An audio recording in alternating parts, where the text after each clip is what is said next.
Oh, anak, ayun yung ninang mo ha. Mag-bless ka ha. Oh, Maren, saan ka ba pupunta? Ay, Oh, bless ka wow. kay ninang anak. Bless Bless ka ka, bless. Oh, ang laki-laki ng inaanak ko ah. Oh, kumare, sabi niya, wag naman daw puro 20 sa Pasko. Violet naman daw. Di ba, nak?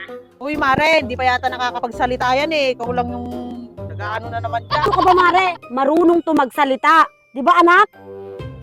Kahit ilan naman ibigay ko dyan sa inaanak ko eh. Hindi naman marunong magreklamo yan eh. Ikaw naman yata yung nagre-reklamong nanay. Ibay na anak. O, ayos na yung 20 sa'yo sa Pasko ha. Bawi na lang si Ninang sa susunod na taon. Kasi alam mo na, manganganak pa si Ninang. Magandang buntis lang si Ninang inaanak, pero walang pera.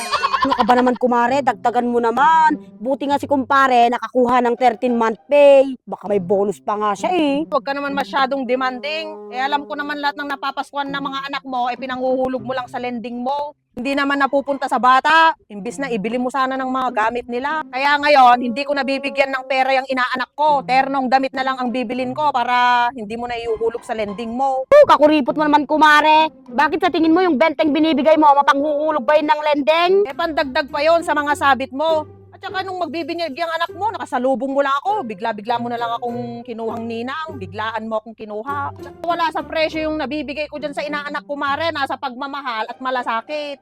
Tara na nga, anak. Tatawagan na nga lang natin yung ninang mo dun sa abroad. Buti yun, nagbibigay kahit 1,000 pa. Tara na, tara na.